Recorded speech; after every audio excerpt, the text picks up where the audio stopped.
Your guys' hair looks funky too.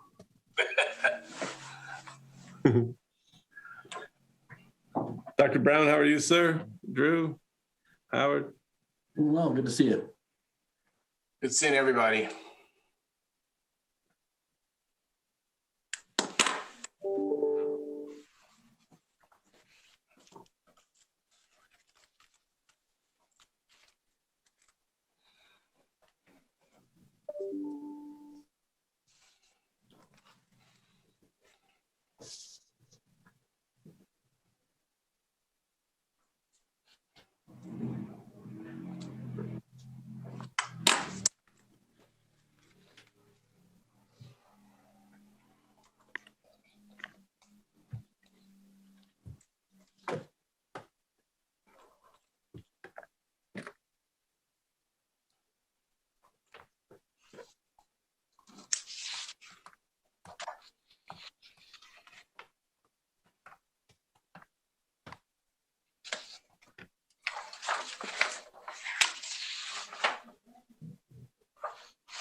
Okay, I believe we have a quorum. Is staff ready? Yes. Okay, thank you very much. With that, I will go ahead and call the meeting to order. Roll call. Commissioners Brown,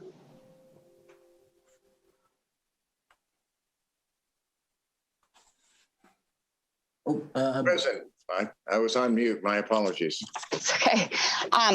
Commissioner Fuller will not be in attendance. Commissioner Harris, Present. Commissioner Herr,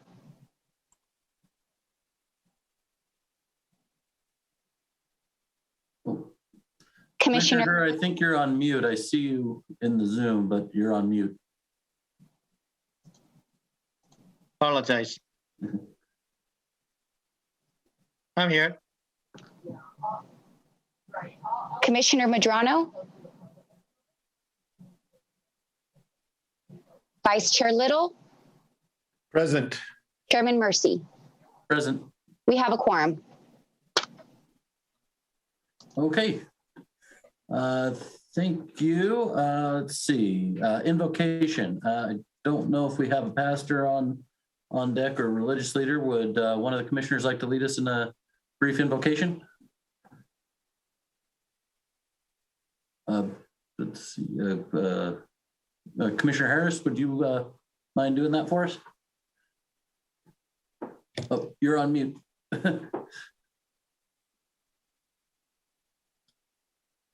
Yes, I will. Oh, thank you. Okay, well, Heavenly Father, we ask you to give this commission guidance to do what needs to be done that's good for the city of Lancaster. And oh, Heavenly Father, we ask you to give us the strength and the wisdom to recognize what we need to recognize and take action when appropriate. In your name we pray, amen. Amen. Thank you. For our Pledge of Allegiance, Dr. Brown, would you mind leading us in our Pledge of Allegiance?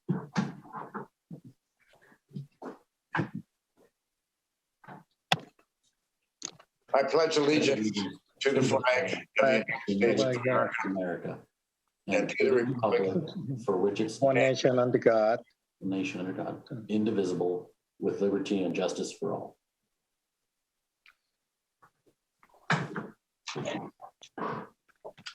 Okay. Thank you. First up, we have the consent calendar. Approval CC1, approval of minutes. Do we have a motion? Move to accept.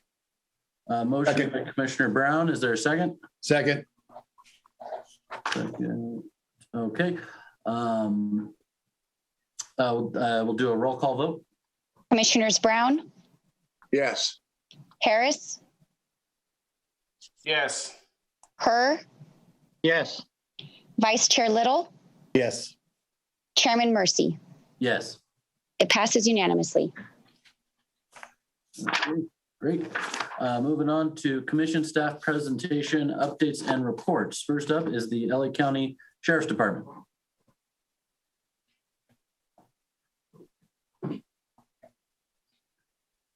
Good morning, Commissioners.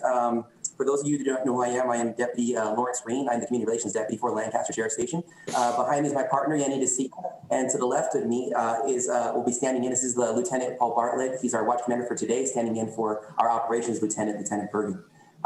Today, we're going over the Crime Commission report, as well as the comp stats for the city of Lancaster. Last time we did this, we did have a digital screen. I don't know if we're going to do that again or not with the actual Crime Commission report that I'm presenting. If not, please bear with me here, and I'll try to go as smooth as possible. Awesome. Thank you so much, guys. I appreciate it.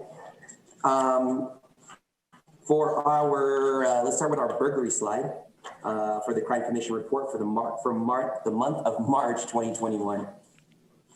Crime prevention is social, all of our information via social media, Facebook Live, and Zoom meetings and workshops.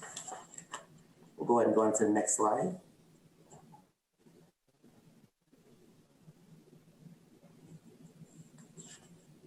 Awesome. Burglaries. All right. So our total burglaries for the month of March will be 38. It will be up by 2 from the month of February. Residential burglaries are at 15. They stayed even in the month of February. And our commercial burglaries are at 23, 2 up from February. Go on to our next slide, which is the robbery slide. Robberies. Our total robberies for the month of March are 32. They are up from 20 in February. Strong arms were at 19, up from 8 in February, and strong arm 13, up from 11. As the weather increases, more people are out, more activity going on. So that would be one of the reasons for our increases. Our community engagement, we have been adapting here at Lancaster Station. We've still been doing community engagement via Zoom. We can, when possible, do it live as long as we do meet the CDC requirements. But we have been adapting very well, conducting Zoom meetings with the youth in the community via Zoom, interacting with Tarzana Treatment Center and AVPH online via Zoom. It actually works very well because we can still communicate with the community, engage with Q&A, and people can still stay safe at the same time. So we've still been doing that until further notice. Hopefully in June, everything will open up and we can actually see go live and go to our actual physical events. Alrighty. For our comp stats in the city of Lancaster, does anybody have any questions regarding the first set of slides for our Crime Commission report? Any questions on that? Yeah, just real quickly. So I see where we compare it to February, but can you speak to the year over year to where we're at now? I want to get an idea like whether or not we're seeing an uptick overall. Absolutely. LT, for as far as, and this is for the robberies you're talking about, correct? Yes, but I'll have the same question for all categories. Okay, for all categories. For burglary and robberies overall for the year. So overall for robberies, we're down 11% as compared to the same time last year.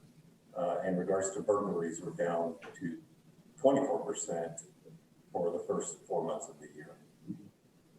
Armed, so significant. So in armed robberies, it actually shows an increase of 26%, but a significant decrease in what we consider strong arm and other robberies. And that's down 37.7% so far this year. So I'm sorry, did you say armed robberies overall are down, but armed robberies are up? Did I hear that correctly? That's correct. Okay. And what does, how does COVID play with this, if it does at all? Sorry, Commissioner, you cut out one more time. My apologies. Do we think, or do we know if COVID has anything to do with these numbers? And if so, how are they affecting them? I think on the street level, at least from what we're seeing more people out on the streets now, especially with the warmer weather. And those particular increases of armed robberies were more towards the end, towards April. So March and April, when the weather got warmer and I think more people were out and more of those restrictions were lifted in regards to COVID. So that could be a factor in that. But it also could have been a factor, just the fact that the weather attributed more than COVID. No, absolutely. Okay. Yeah, but in terms of the year to year, we're looking at up through March, correct? So far, that's we were talking the March compared to February, and then that. So March last year, it was just the end of the month when they started putting people in. So yeah, it's kind of hard to get a real idea there. I think half the month was pre-lockdown last year versus all of this month was under some form of restriction in March. So it's kind of tough. One of the things I'm looking for is how recent changes in prosecution policy may be affecting things. May I say something, Chairman Mercy? Yeah, absolutely. Yeah, I would tell you though, we'll see the result of those changes in policy probably at some time down the road initially. Okay, comparably, I mean, we always set a baseline on the last 10 years of stats as we look comparatively to see if we're trending up or down. Okay, so we could do the comparison and that changes month to month, right, compared to the same time last year. But when we look overall statistically, as you'll see here, as of our latest production for the end of April, which we haven't presented to you yet, we're still down overall.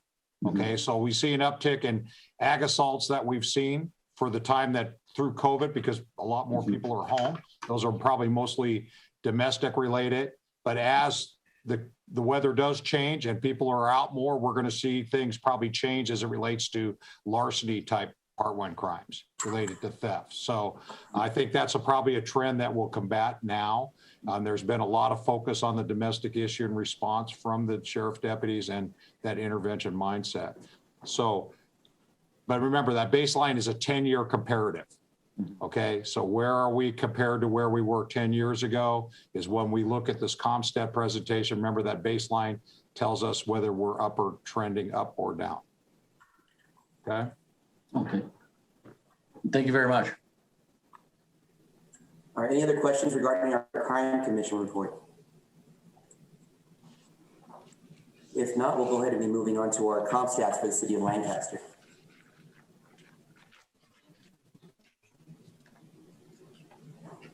Month of March 2021.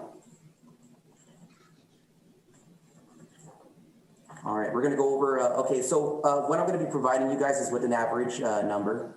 It's not an exact number, so bear with me here while I move this out of the screen. Forgive me here. Okay, for our homicides over a year period, we're going to be averaging around 2. It's been consistent for the last month, the last 2 months. Let's go over to the next slide.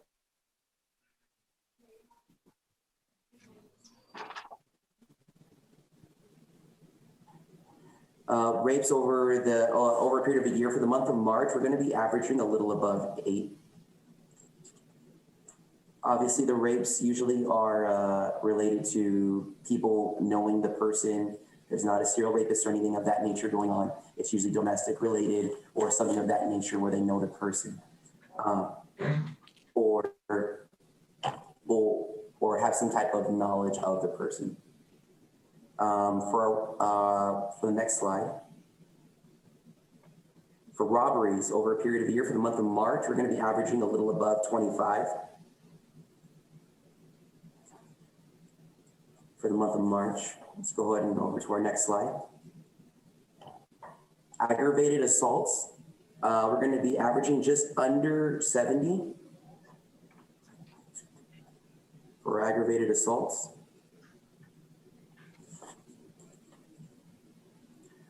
Next slide, please. Domestic violence related aggravated assaults, it's going to be averaging just around 5, give or take. We're going to be below, as you can see, the line dropped significantly, which is good.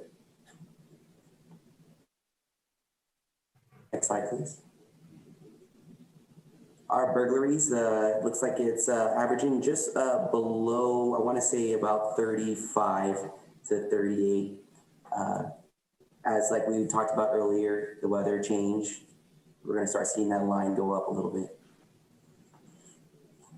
Next slide, please. Larceny thefts have gone up. So we're going to be averaging around, looks like 109, give or take, for larceny and theft.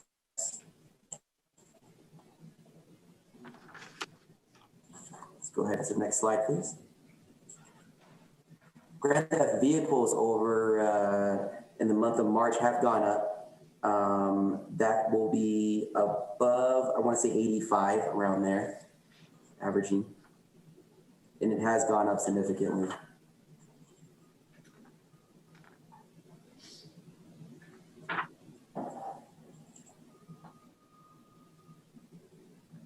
Let's go ahead to the next slide, please.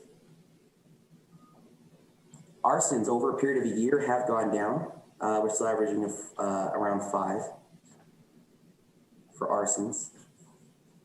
And then the last slide is going to be our hotspot areas for Part 1 crimes. I was going over this with Lieutenant Bartlett for our hotspots. It looks like the activity is near the station on the boulevard. I'm seeing some dark spots on Route 7. I want to say 25th in J, right around that area. And then we have some hot spots that I did notice at the 1123 RD, right around there in that area.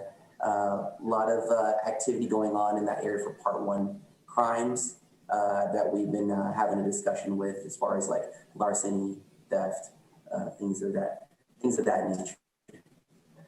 Do we have any questions as far as the city of Lancaster's comp stats?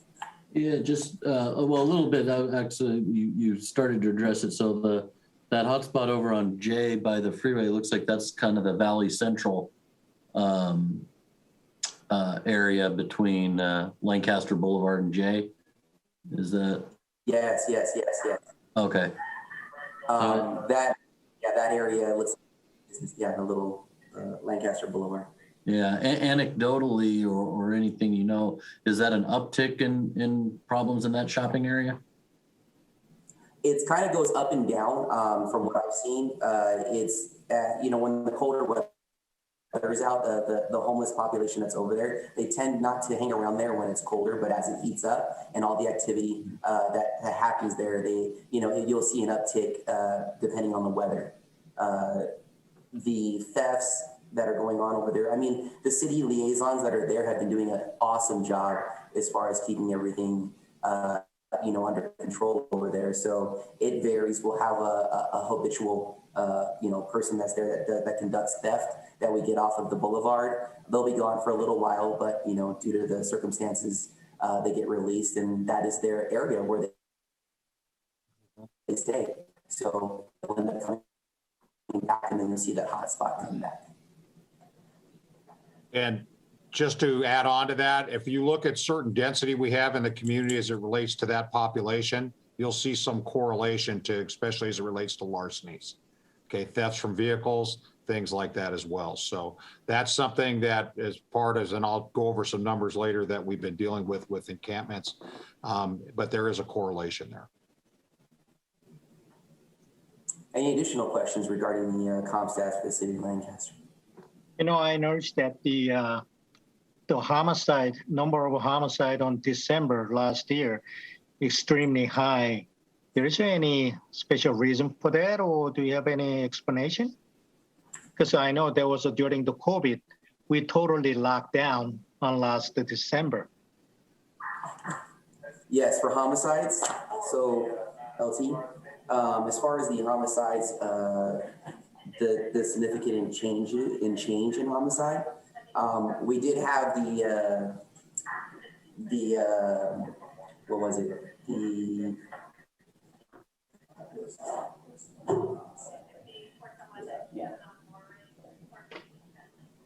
So this is steady at 2, right? 2 in January, 1 in February, 2 in March, 2 in March. It's been averaging about 2 per month for the first 4 months, and then it has been quiet.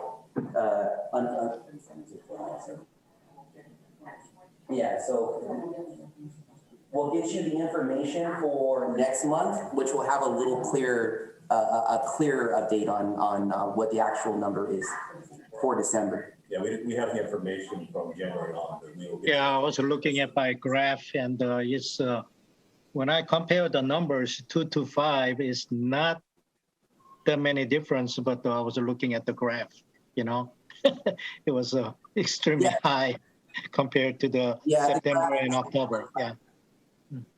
Yeah, and it's not really. It's just the way the graph is made through our crime analysis. I know. We pull up. So maybe everybody was stressed out because of COVID, Well, as I understand it, the holidays tend to be a stressful time that leads to, sadly, more crimes of passion kind of thing. Is that accurate? Yeah. Oh, absolutely. Yeah. Absolutely. 100%. Family is not around during the holidays for people who never had family, around during that time. And it becomes a really emotional, it puts you in an emotional state of mind. Mentally ill do go into their episodes. And unfortunately that happens. Mm-hmm. Can we pull back the hotspots again? Map, I want to see that one more time, if you wouldn't mind. I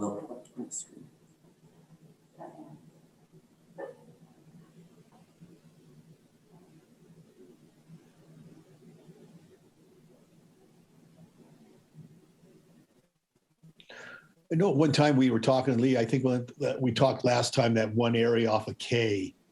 It seems to be getting lighter over there, which is a good thing. Again, on some of which is a good thing.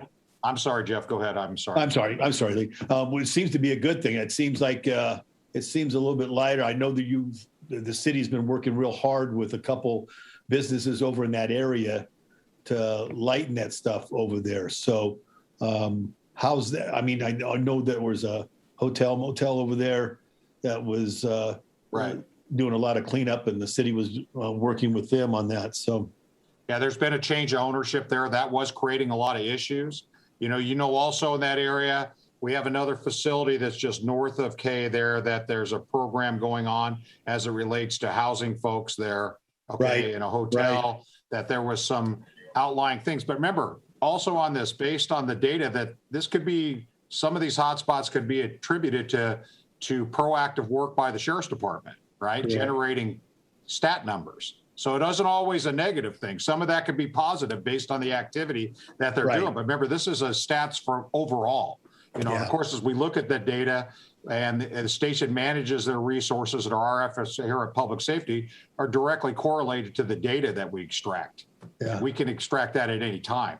The data analyst, and actually we should probably have Alan come in a presentation on how that data is gathered for the Crime Commission and what they look at daily. Lieutenant Bartlett there, I know they look at this from shift to shift, even at the station, and how they'll potentially deploy units. So, it's always a moving target sometimes, right? And as we focus on an area, and that's, Jeff, that's exactly what we want to see. We want to see that area lighten up based on the efforts that are taking place there. But in some of the situations we're dealing with, especially it relates to some population in the community, and especially our homeless population, sometimes we're just moving them around. And so a lot of these spots, Lee, could they be like homeless encampments, like you're saying? Well, they could be based on that activity and content. right. Yes, that's what I'm saying. So it can be the result of that proactive work that's taking place out there. That's not a negative. Right, Okay? exactly. So, and we can probably break that out more, and why I think it's good if we brought Alan in. He's really good at explaining, okay, the differences and how we should look at that data. And there's a way to separate that out. And That'd be that's awesome. something probably worth bringing forward. Yeah, awesome. Thank you, Lee. Okay. Any additional questions regarding the cost stats? And if not, that will be the end of my presentation for. Okay, I do have a question. If you can speak a little bit, one of the, quickly enlarging problems that we're having out here with the illegal cannabis grows, all over, particularly the rural communities. Can you speak a little bit about that? I also know that as part of our legislative reports, we have Jackie Owens from Congressman Garcia's office, who's been very proactive in getting attention on this and solutions. So if you could speak a little bit, and then if we can jump ahead a little bit, because I understand Ms. Owens has a second appointment, and she can speak a little about what the Congressman's working on. Absolutely. I'll have Lieutenant Bartlett go a little bit deeper into detail about our whole water truck thing that we're doing as far as those grows are concerned. So I know it made national attention when it made the news channels. I know Fox News had it on there, and it became, obviously more apparent to a lot of the constituents and residents. But we've been combating that for probably the last month and a half with extra patrols out in the Lake Los Angeles area, specifically looking for, those water trucks and vehicles that are taking water to these illegal grows. I know they've done some surveillance stuff, and they've identified, 250 plus, probably a lot more now, just in the last month and a half that are out in that area. And so we've been out there doing a lot of work with the water district out there to basically try to combat a lot of these illegal trucks that are out there transporting this water. In addition to a lot of thefts that are going on of the water from the water hydrants. So we're working hand in hand with them to try to at least get to the bottom and identify a lot of these locations, number one, and identify who's involved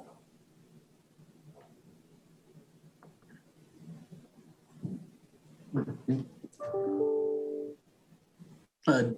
Okay, thank you. Jackie? Well, good morning, everyone. Thank you very much for being here with us. Well, thank you, Chairman Mercy. I appreciate the opportunity to speak before the committee or the commission. And deputies, thank you for all you do. You have many fans in our office, but certainly Congressman Garcia is 100% behind you. As Drew had mentioned, this is a significant issue in our office. I'm in the Palmdale office. I'm a resident of Lancaster. I unfortunately don't have the opportunity to know all of you, but I hope to do that. I've been a longtime resident, so this is my home. And with that being said, I'm out of the Palmdale office for the 25th district. And probably around late October of last year, our office started to receive calls from residents of Llano, Little Rock, Lake LA about the illegal grows. And at that time, I went out there, I met with some of the residents of Llano, and I kind of got a better idea of what was happening. And from there, with the reports I submitted to the congressman was able to come on board with the Palmdale Sheriff's narcotics detective and take a flight over the area to get an aerial view of this. This is me just speaking from what I've observed. I kind of walking into this thought, well, California legalized marijuana. It's just a marijuana problem. And I think that's the mistake that's perhaps been made. What's happening is in our rural communities, now it's not just the Eastern Valley, there's Llano, Little Rock, Lake LA, but there's also in Acton right now, what a lot of these growers are doing is buying up very expensive homes and turning them into indoor grows. And a lot of these acreage properties have barns or a large facility to sort of house everything and distribute it. So we're seeing that occur in Acton. And then back going east or Western Valley, we're also seeing some of the outdoor grows that we're seeing in the east. So it's from east to west. It's all over. And what we're finding is, then the phrase the congressman is using is, it's a transnational criminal organization, in that we have Armenian community buying up a lot of these properties with cash. We have Chinese communities buying up a lot of these properties, as well as Russian and, of course, Latinos. Now, with the grows themselves, they are being operated or throughout the day by mostly illegal immigrants, Latinos. And what we're finding out is a lot of these folks are coming over to work off their travel expense from coming over their border. And so they're indentured servants. It's a horrible, horrible humanitarian issue going on. These folks have no rights. They have no one to advocate on their behalf. They can't pick up the call or get a call out and say, hey, I'm being beaten over here. There's one report of a person that did get a hold of a phone to call home and say, I made it, and they were killed by one of the cartels. So there's that. There's the indentured servant, the human travesty part. There's environmental issues going on. On some of the illegal grows that have been raised by the sheriff's deputies, I went out and I looked at it, and there's a lot of debris, but also a lot of toxic waste in the form of pesticides and things like that. There's no, as noted in the city council meeting, there's no regulation of this industry. So not only is there a lot of arsenic coming in from the grows product, but now there's toxic waste from the pesticides going into the water table in our Eastern Valley. And as was also mentioned, the water is becoming a huge issue. It's been going on for a while, but they're very, very clever, and they have these high-powered siphons that they, in addition to stealing from wells and from fire hydrants, they have these high-powered siphons that they could put into the aqueduct and fill up a large water truck within about 15 minutes. A lot of these operations are done at night through the southern hills of the San Gabriel Mountains. It's not confined to the borders of LA County. I think if you've ever driven east, you've probably seen the problem extend into San Bernardino County. And that's what the congressman's trying to do on the DC side, is to bring this to attention on the Washington side to get some legislation. Currently, the task force is part-time, and it's funded by a grant from the DEA. Currently, I think it's at about $500,000, and it's woefully short compared to the need and the concerns out there. So we're working on that. We're also, the congressman's in communication with Supervisor Barger, and as you probably heard in the joint city meeting that they had on Monday, they're coming together, recognizing the issue. So it's really a matter of all the state, county, cities, and federal agencies coming together to address this. From the time the congressman took his first flight in March 8th, to his second flight with the Fox News team, there were new grows in that short period of time. And just one of the grows that is on the Butte in the Eastern Valley, just slightly south of Saddleback Butte, there's one right up on the hill. It's huge. The sheriffs concluded that just that one grow alone generates between $15 and $20 million a year. So it's a multi-billion-dollar industry. There's a lot of money coming into this. It's not just the cute little marijuana issue that I mistakenly thought it was when we first started getting these calls. So I will just stop there and make myself available to answer any questions. Again, I know the deputies have been working on this, and we appreciate their partnership. I picked up this case, like I said, at the end of October. So by no means am I an expert, but I have invested quite a bit of time. So I'd be glad to answer any questions that I can.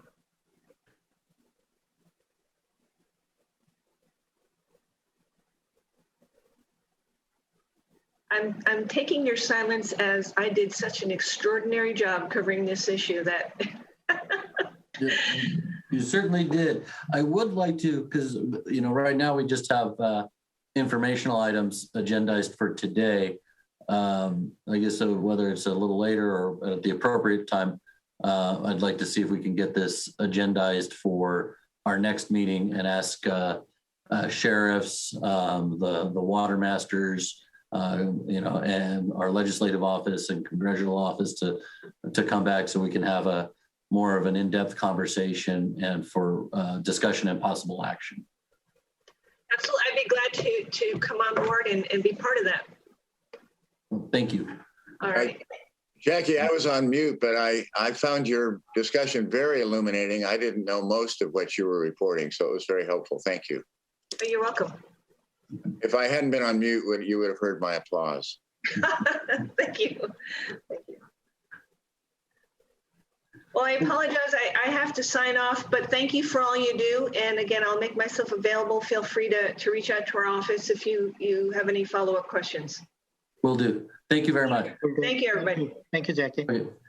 Does anyone have any other questions for the Sheriff's Department before we move on to the Probation Department?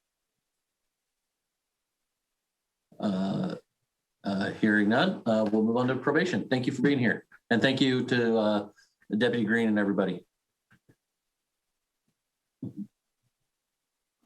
Hey, good morning. Hopefully y'all can hear me. We can. Thank you, sir. It's good to see everyone nice and well again. So I can give you kind of a general idea where we're at currently with the pandemic and things of that nature that's kind of slowed us down in how we do business. We had some restrictions with the decisions made by the Board of Supervisors and the governor and things of that nature, as we all probably did. The good news is that our violations have been surprisingly minimal in comparison to what we expected throughout this long period of time. A lot of people stayed home for the longest time early on and during the pandemic, so we didn't have as many violations early on. We've been off and on with community contacts, home visits and things of that nature because of the pandemic. We were just restricted by the people that made the decisions. We are going back into the field full blast on Monday. We'll be meeting with individual units just to prepare for that upcoming situation so we can make contacts. Keep in mind that we're supervising quite a bit of people that we've never met in person. Everything's been on constant communication. So if we had communication with them once a month prior to the pandemic, we're meeting with them or having communication with them of some type, mostly telephonically, at all hours of the day, 3 or 4 times, 5 times a month, depending on the severity of their cases, and things of that nature. So we've done our best to do those type of things to kind of keep them on their toes and remind them that the situation that we're all in. The other thing is on the new coming, early on in the pandemic, we had a large release of inmates from the prisons, and that's where we gained our clientele. We are expecting another huge wave, as they announced recently, the governor did, that they would be releasing, somewhere between the 60 and 75,000 inmates. And of course, LA County gets a large portion of that, most likely, as we normally have. So we're preparing for our caseloads to possibly grow quickly. We are preparing, hopefully, there's a little bit of a light at the end of the tunnel that we may be opening up back our offices. That they've been closed throughout the situation. They were closed as ordered by the Board of Supervisors. So we were very limited. So, we take 2 steps forward and 3 steps back in some cases, unfortunately. But we've been technically, physically closed for quite some time, our doors. So we've had to be creative in our reporting, Dropbox communications, and all that kind of stuff. So, and we've managed to be okay. We are seeing with the $1 bail and things of that nature that took place, it seems like we're playing catch up with a lot of these guys that aren't returning back to court. They just think that, I think their impression is that nothing's going to happen to them or they're not going to go back into custody. So they can take the risk and not, appear in court. So we're seeing a little bit of that gradually grow. It didn't grow as highly as I expected, or I think all of us expected, but it did grow into that nature because of the changes of some of the way to do process of things. We're concerned about the violence out there against officers as we send people out. People aren't thinking straight, so they're emotional. So we're taking precautions to make sure that we're reminded of our surroundings, as we all probably know, just by either being involved or watching the news or reading the newspaper. We know that it seems to be more dangerous than ever before. So we're taking every precaution we can. A lot of meetings, a lot of reminders, a lot of just know your surroundings, be a little bit more aware, and things of that nature. Our resources are still in order. We're still having mental health treatments and stuff, meetings for the folks that have been assessed and needed it. So we're still assisting with that. Our community-based organizations such as Health Right 360 for housing. We're getting help from Tarzana Treatment. We're getting help from Project 180 and some of the other affiliations of our community-based organizations that are assisting. So they're seeing, talking, communicating, and working with the folks that need assistance on that. So, but overall, I think we're good. We're anxious. The deputies are very anxious to get back in the full swing of things. We're just waiting for the day. We have as I've always mentioned, a really good, strong group of people that work in this office because 99% of them live in the communities that we service. So it's personal. So they're very, very aware of the situation, and they're doing their best to maintain that. So we're in pretty good shape. Our cases have declined a little bit. I think we're probably in the 550 to 600. And again, this is just the AB 109 region that I talk about, not the whole probation thing from formal. But these are our most dangerous probationers, probably the most sophisticated, and obviously with the highest criminal backgrounds and activities. So a lot of programs are working. We do have some success stories, people finding work, people finding their own residence. They're saving money when they live in our housing. Once they get a job, they stabilize themselves. So we're seeing a little bit more of that. And that's a good thing.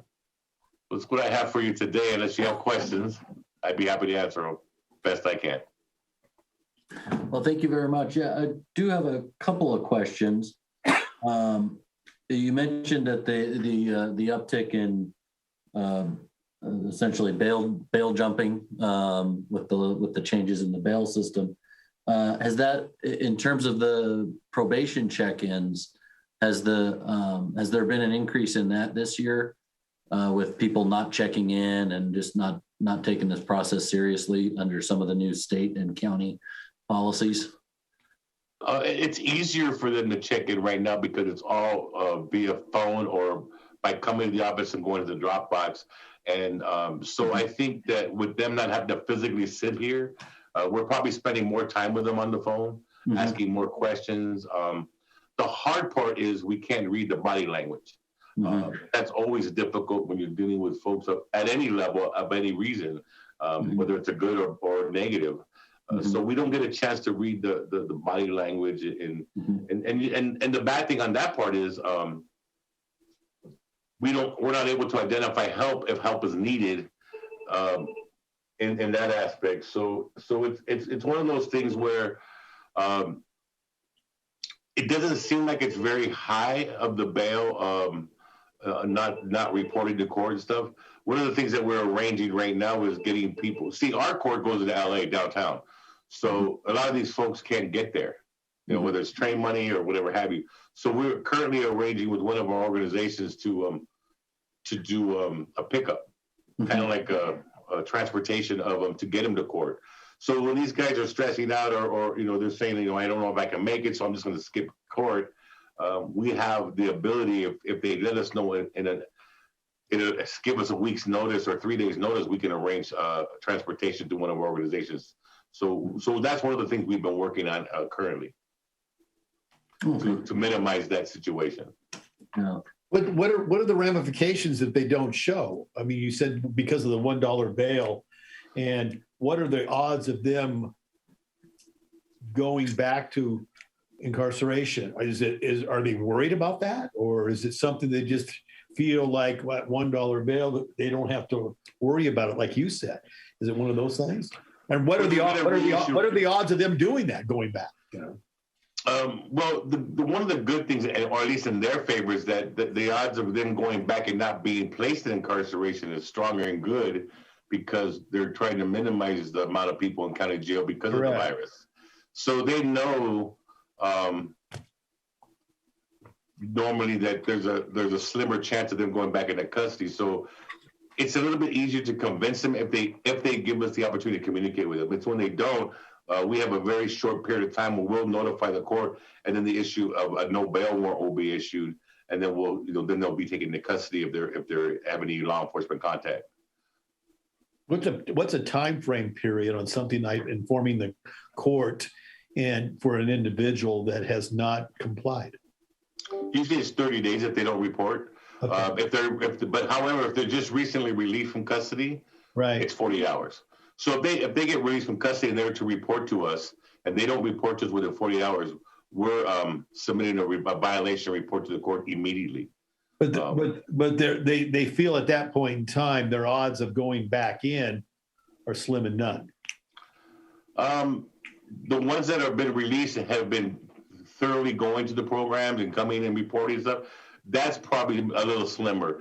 The ones that are released out of custody from prison or county jail for long term, they're probably going to go back. And one of the things we did add recently is because of the increase of domestic violence throughout the county, not just Antelope Valley, we have been placing some family violence cases on GPS. So they're not happy with that, but we're doing that because obviously they have stay away orders and things of that nature.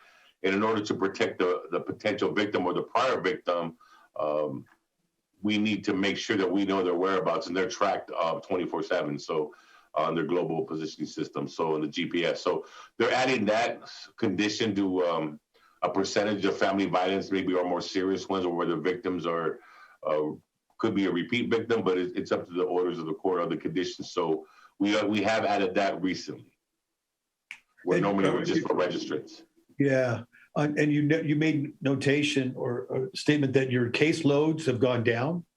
They've gone down because the slowdown of the prison release. We had a huge release early on during the pandemic, and then it stopped. And so we've had a smaller amount of being released. But now, as we hear in the news recently that they're going to release quite a few thousand more, so we're preparing for that to double. Wow. And in the LA County area, especially, because we're going to have a lot, and then the Antelope Valley will definitely have its share. Yeah, what is your current caseload average now per deputy? Right now, it's right around 32, which is really good and really manageable because of the way we do it. It's intense supervision, so we're on them all the time. But unlike the past, we're on them with more positive resources and information, things that they can succeed. With a few of the things that's going to hold them accountable if they don't succeed. Versus the past where we used to arrest them, put them back in jail, and we start the process over. So as times have changed, especially throughout my career, we're having way more resources, and the more we can get, the more we can hopefully keep them out of off the front page of the news and back in the community and be productive, as you will. With that 32 per person, is that a check-in once a month? Is it once every? It varies. Everybody has a risk score. That's right. That's if your risk is higher, you might be reporting 4 or 5 times a month. Okay. Right now, I would say the average is 3 to 4 times a month because of the lack of physical face-to-face. That the communication is much more consistent and much more common. So there might be someone we talk to 3 or 4 days a week because they have mental health conditions. They may have anger issues, and they may just need someone to keep them on that. I don't want to call it a short leash, but at least if you understand how a lot of these guys feel like if you're talking to them and communicating with them, that you're being supportive of them, and that's going to assist them in kind of remaining calm and that it's become more effective than, you know, you're checking in because you're in trouble. You're like checking in to see how you're doing. Correct. It's kind of just a different approach. And you're anticipating that caseload could double for your office. We're hoping it doesn't, but it can, because obviously the smaller the caseload, the more effective we believe we can be. The cases were originally, when AB 109 was instituted in 2011, was to be 30, actually 20 in some cases. The smaller the cases, the more effectiveness, and the more programs, the more resources, and the more one-on-one we can work with them. So being 30 is a little higher overall on average, but it's still very manageable. Thank you, sir. So is there any indication there's going to be additional hiring? Well, with the closures of camps like Challenger and things of that nature locally, we have probably quite a bit of probation officers that may be available to be reassigned or something of that nature if that happens. Also on in the broader picture, you know, there's talk of separating juvenile from adult through the board of supervisors, things of that nature.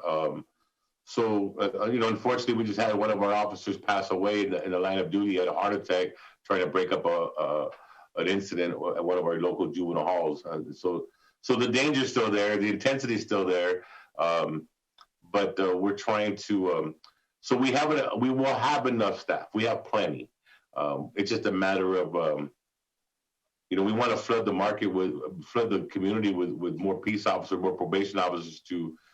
The more we have, the more we can ensure. The smaller the case, the more we can ensure that we'll have better results.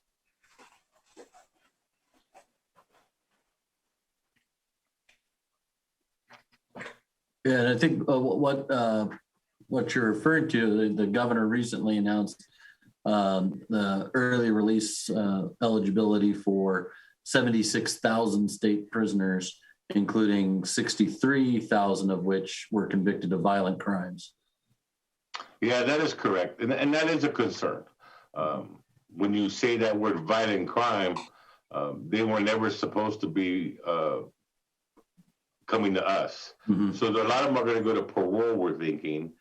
But, you know, if you see our cases, you know, we have guys that have done 20 years for murder. You know, we've had people for quite a bit for attempted murder. Mm-hmm. When this bill was first signed, we were, I think the impression by most citizens was we weren't going to have those type of people, but yet we do.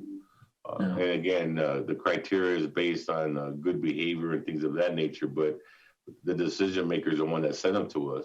And I like to think that we've handled it pretty well. We have some, you know, the good thing about the Antelope Valley with probation is that the majority of the probation officers that work in our offices have 10 to 15 years of experience at least. So that's the plus, you know, so it really does make a big difference. Mm-hmm. Yeah. But does your office have the funding to add more personnel if you need to?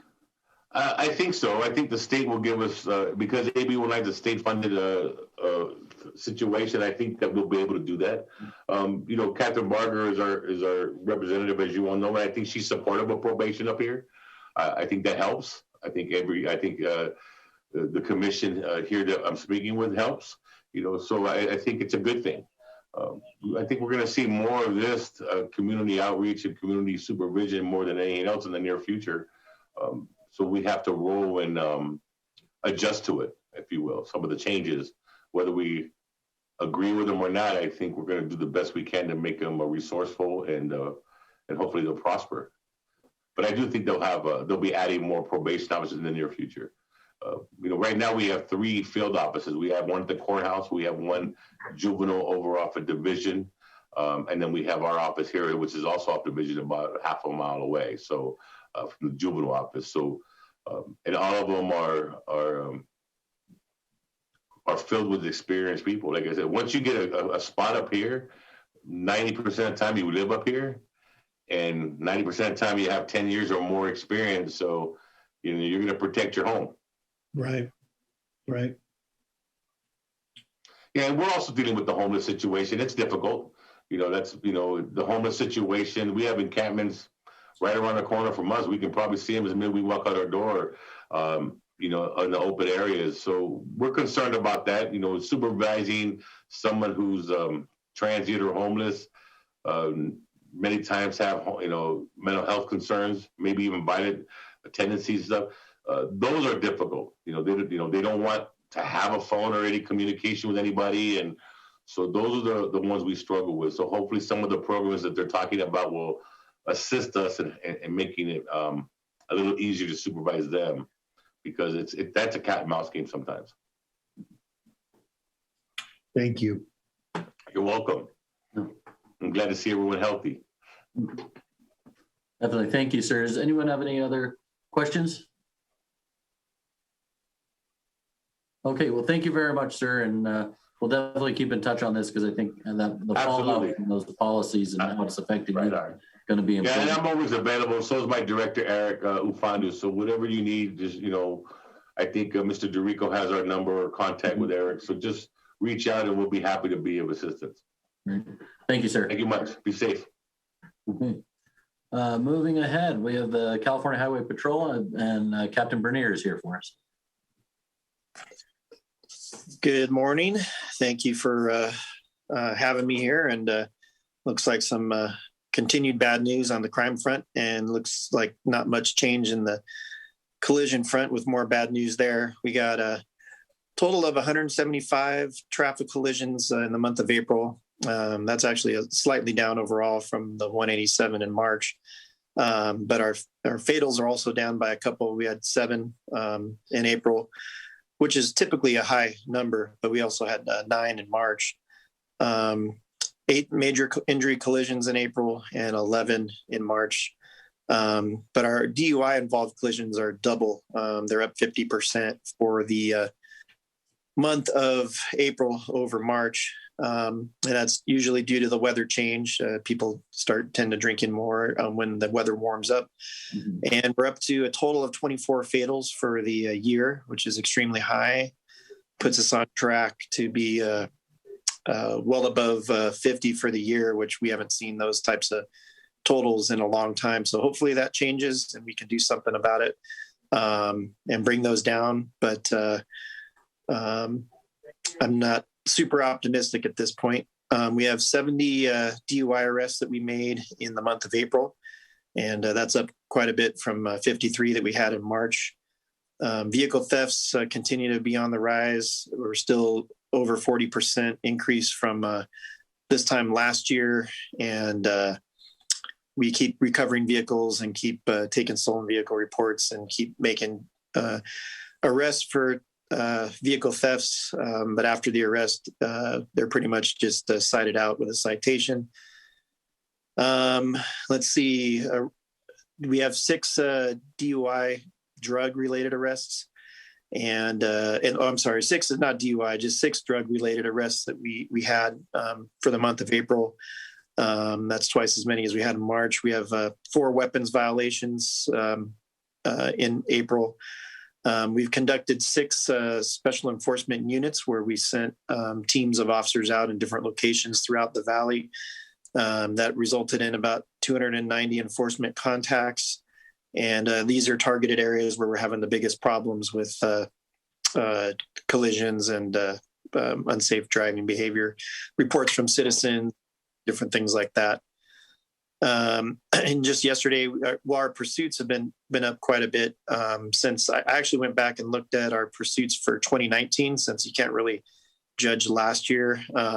So all of 2019 up to this point, I'm sorry, not all of 2019, but up to this point in 2019, we had 15. And so far this year, we've had 26. We had 6 in April and 7 in March. And typically we usually get, maybe 1 or 2, maybe 3 in a month prior to this year. So they're definitely increasing. And a lot of times it's the same people that have been in and out of the system that are now out. And, you'd think they would just pull over since, maybe they wouldn't have as much fear of going to jail, but they're still running from us, and greater frequency now. The officers of every pursuit we have, I watch the video later and we critique it and we sit down with the officers, and they're doing a really good job of terminating the pursuits when they become unsafe. to continue, and they're doing a good job of clearing intersections. They're not just running red lights or stop signs or anything like that. And, sometimes they get away, but more often than not, we do stop them.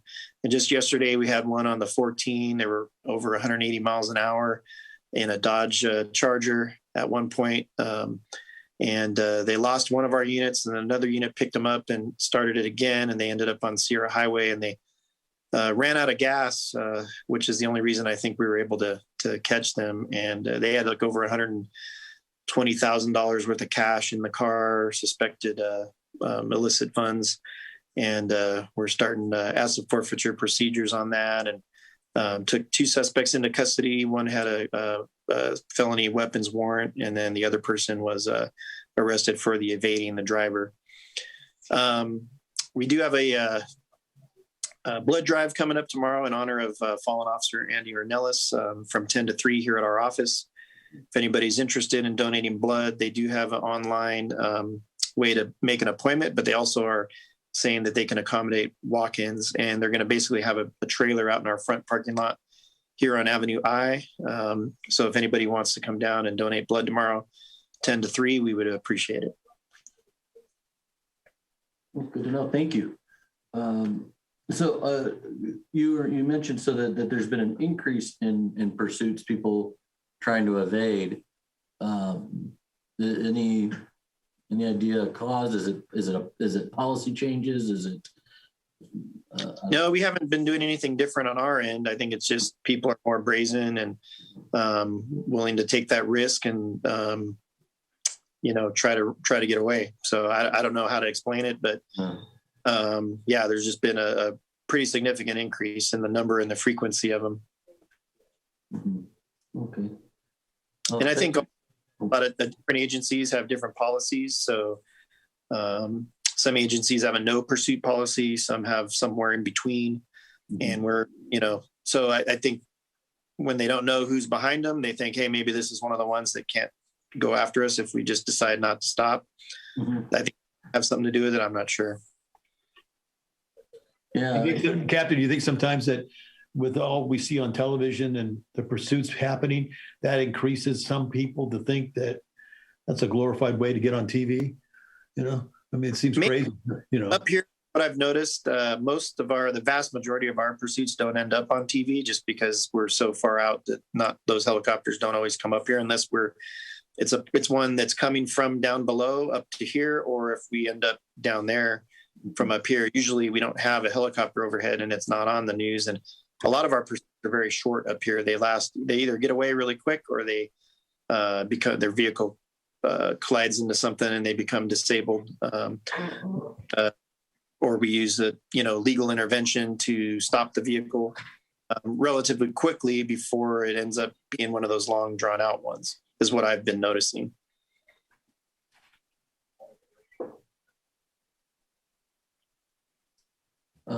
One other question on this, what we were discussing earlier with these illegal grows. I know your officers are often the first responders out in the rural areas. What's been your officers' experience in increasing problems caused by those organized crime grows?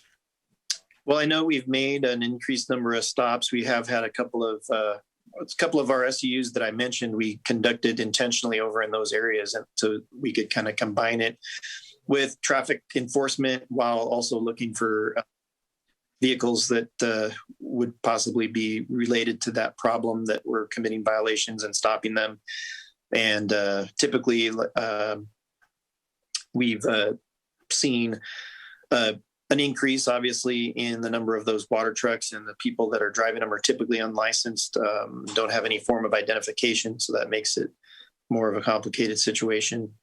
But yeah, we're kind of in a support role for that and willing to help out the sheriff's department and anybody who asks for our help with that. And we're available to continue to coordinate operations over there and to assist in any way we can.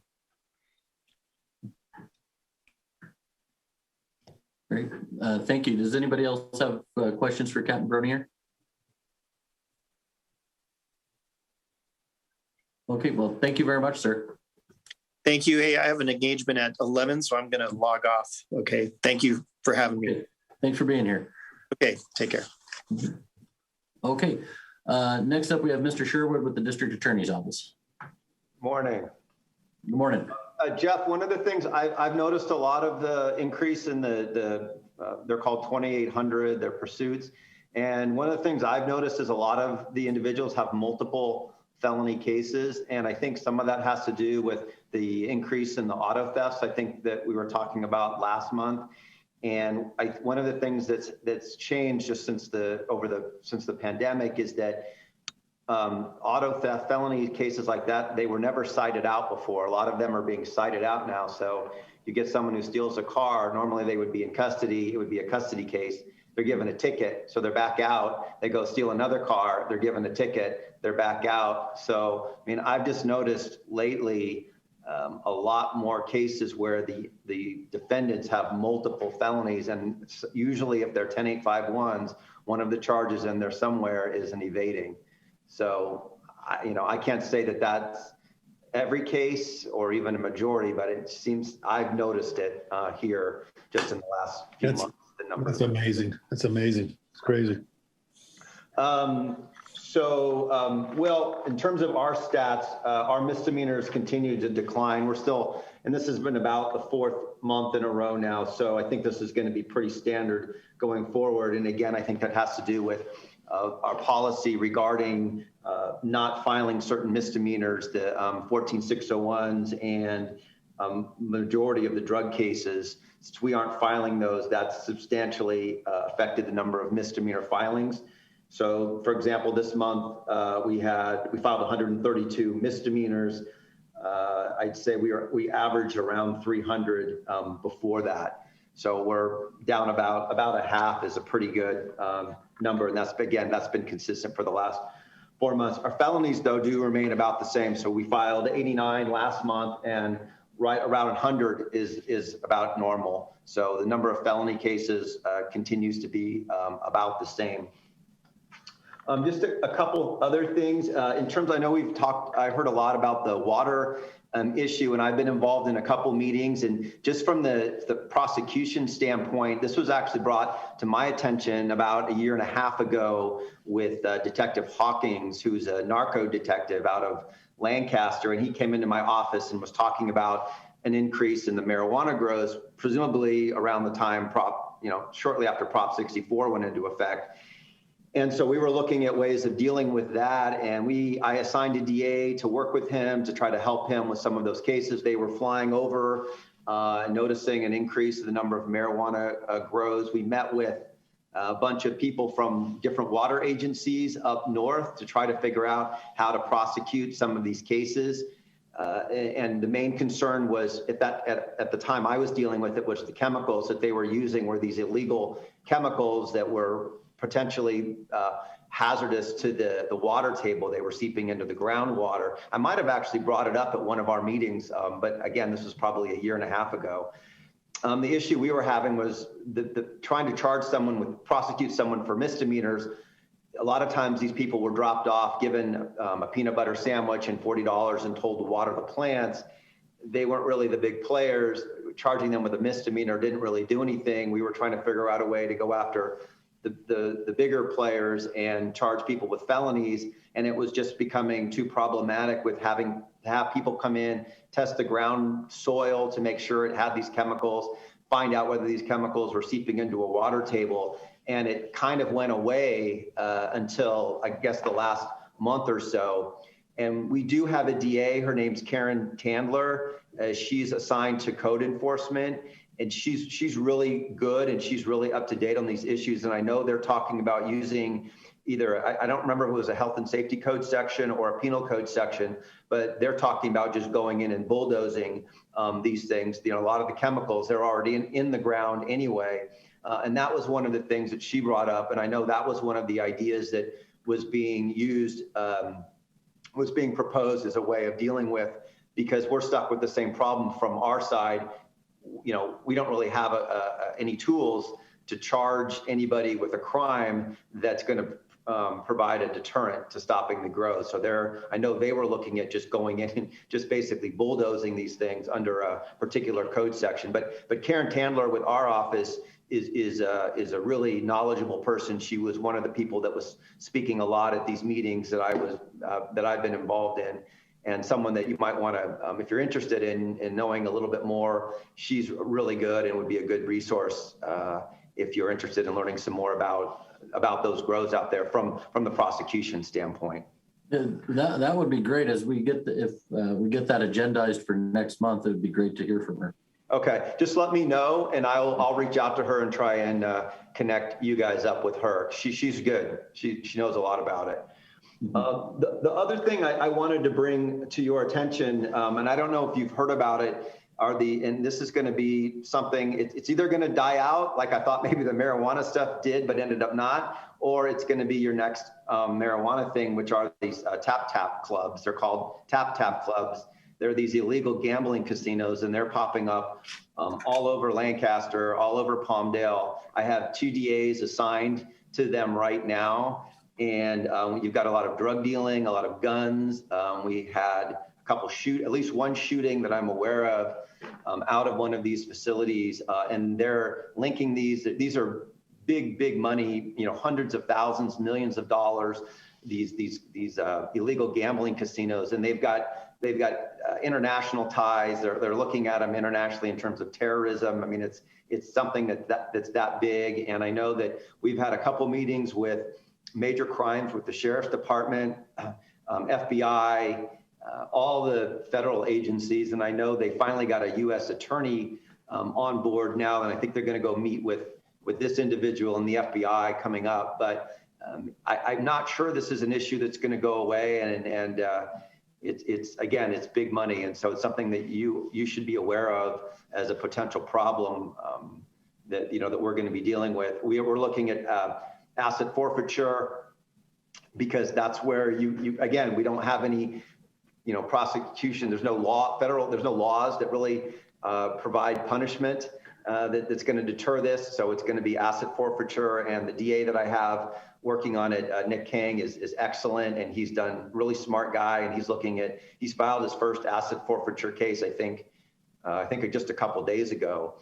And so we're going to try to use that as a tool to try to shut some of these places down. And of course, these machines are about $5,000 a piece, and so we're trying to seize those and figure out what we're going to do with those. But that's something that you should be aware of, and something that I think is going to be, probably a bigger problem before it goes away. Mr. Sherwood, could I ask a question, please? Sure. I am in property management, and we manage a lot of residential properties, but we have a few commercial properties.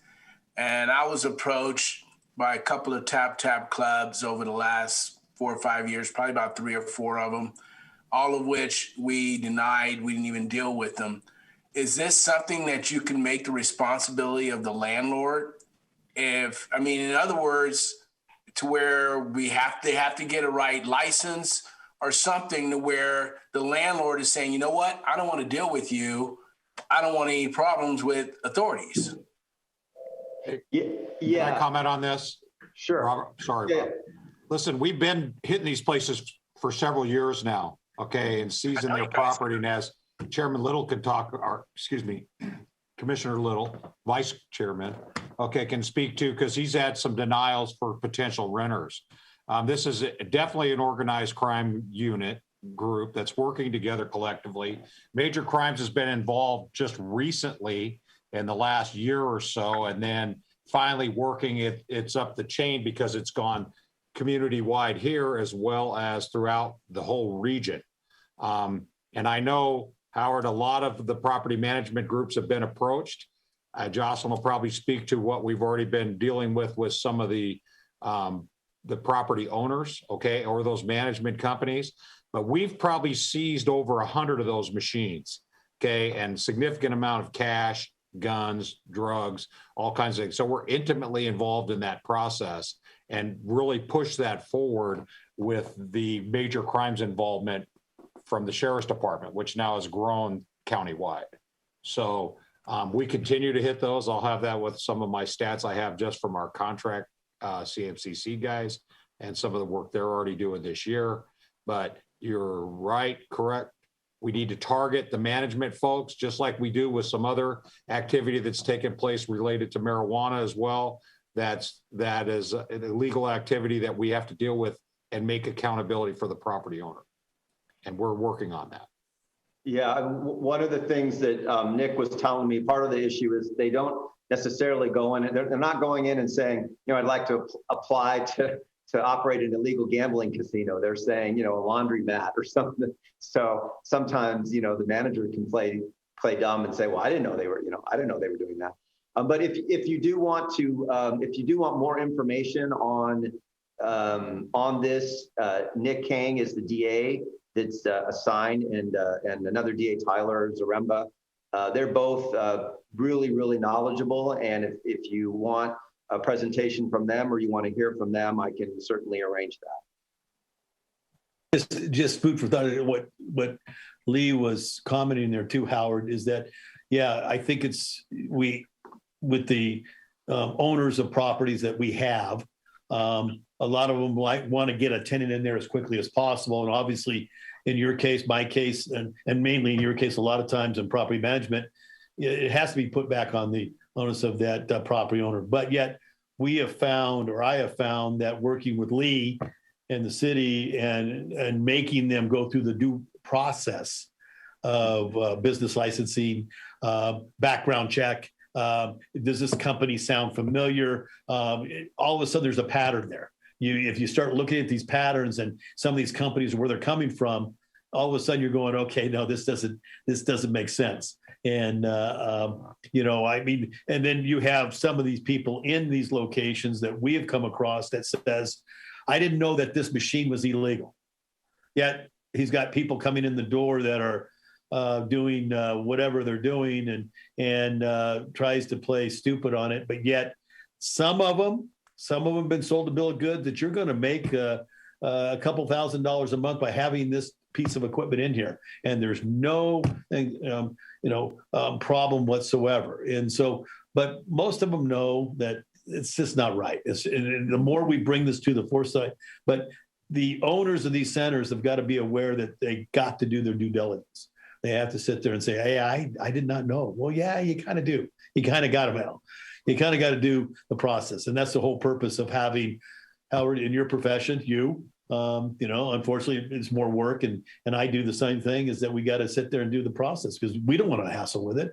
And we want to make the right thing. And these things are a real problem.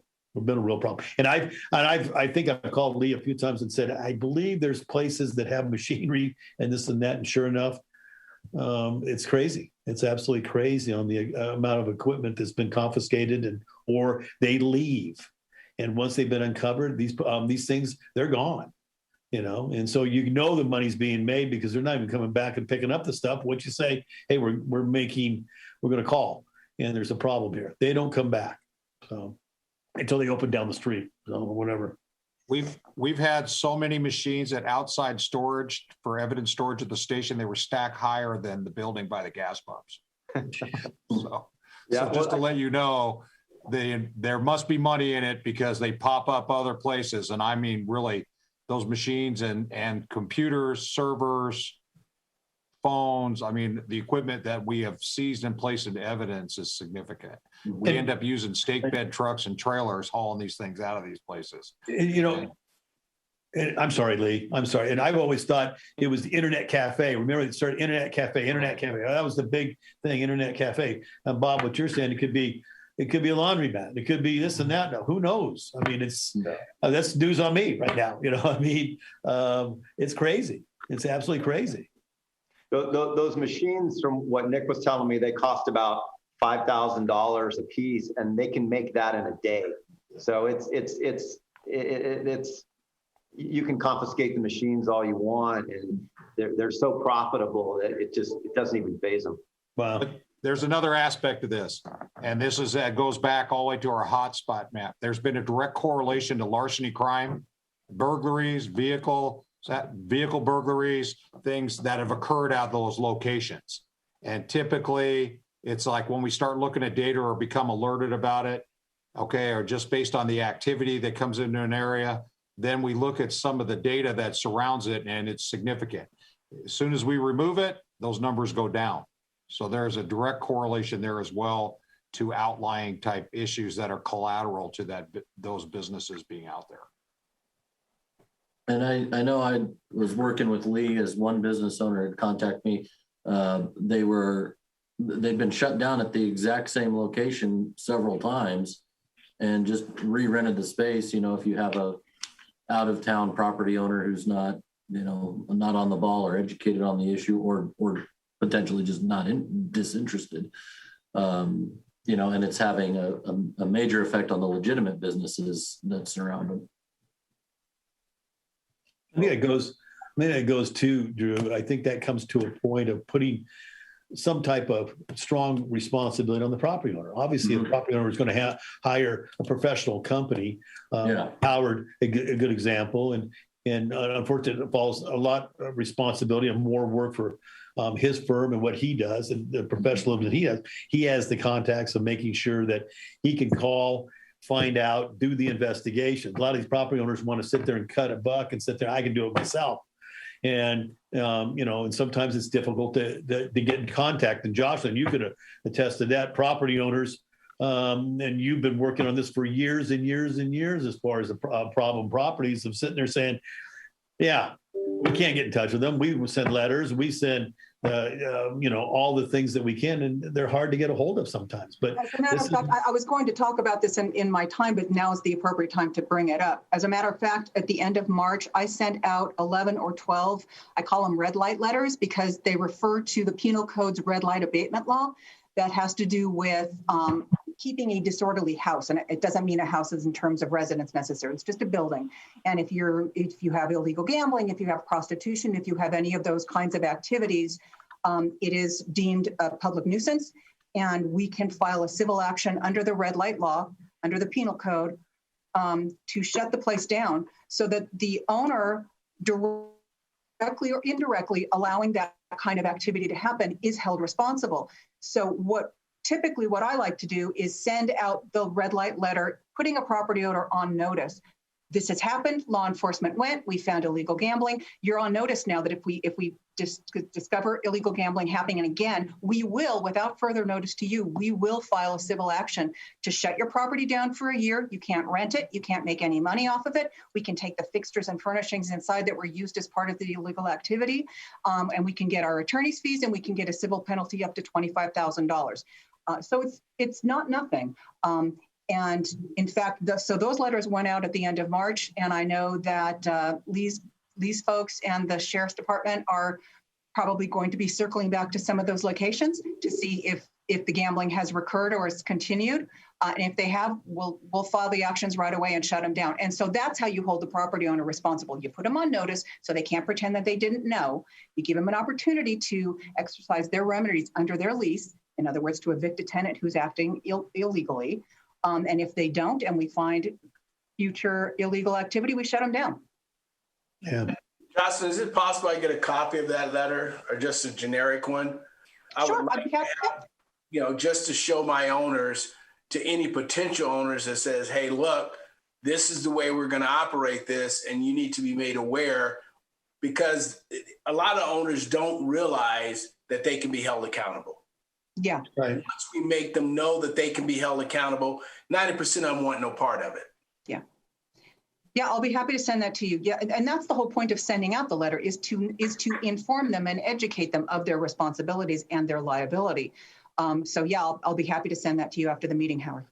Okay. All right, Jocelyn, could I have Nick contact you as well, just so he has a contact and you guys can maybe work together, because that would be perfect. Yeah, that would be great, because I can't go after the gambling folks. That's way out of my purview. I would love to speak with Nick. Okay, that'd be great, because we are prosecuting some of them. We're trying to get convictions on them, because once we get a prior, I think it does make it more serious the next time around. So I know that's what he's trying to do. Okay, excellent. All right, that's all I've got. I do have a meeting at 11:30, so if I have to bail a little bit early, it's nice seeing you. Robert, thank you. Okay. I do have a question, because it's one that's come up recently. in light of a higher profile trial, but and the issue basically is the level of restitution that's demanded of convicted criminals. In one recent high profile crime where the 3 people convicted stole over $1 million, but the amount of restitution they were ordered to pay was less than half that. Questions that I've heard are, it sounds like crime pays if you get to keep half your loot. How is that calculated? Sorry. So, restitution is always a huge problem, trying to collect it from defendants. I can tell you that what generally I try to do, and I'm not familiar with the case, Drew, that you're talking about. I don't know if it's a Lancaster case. It was a Palmdale public corruption issue. Oh, the one that was handled downtown by our. Yeah. Yeah, I know. I don't know why that was in that case. We obviously don't deal with.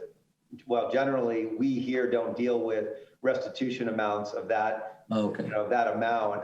I can tell you that it is a problem. A lot of times, we do have some. 50,000, 100,000. I mean, my thing always is to try to reduce the punishment. Commensurate with the amount of restitution that they're able to pay up front. Because once you put them on probation, they report, they're ordered to pay $50,000 in restitution. They go to the probation officer. The probation officer does an ability to pay type of thing, and they don't have any money, right? So they're ordered to pay $50 a month. Well, they owe $50,000. They pay.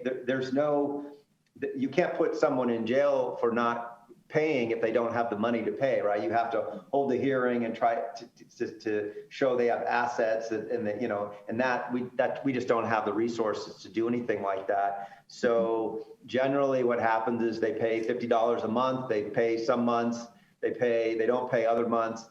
3 years goes by. In fact, that's one of the issues with lowering the probationary term to only 2 years now. Now it's only 2 years. So at the end of 2 years, probation terminates. They still owe $49,850, and it's deemed a civil judgment. And the person that is then owed the money can pursue it civilly. But again, it's like trying to get blood from a turnip.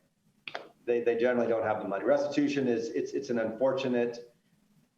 And a lot, other than the jail aspect, sometimes the crime doesn't pay thing. I understand why people say that. Mm-hmm. So I don't have. Just for us, Bob, and we did this, and this is back when you were the assistant head deputy, is conversion, usually restitution on our graffiti cases, right? So immediately at adjudication to convert those over to civil assessment, because the city has different avenues for recovery.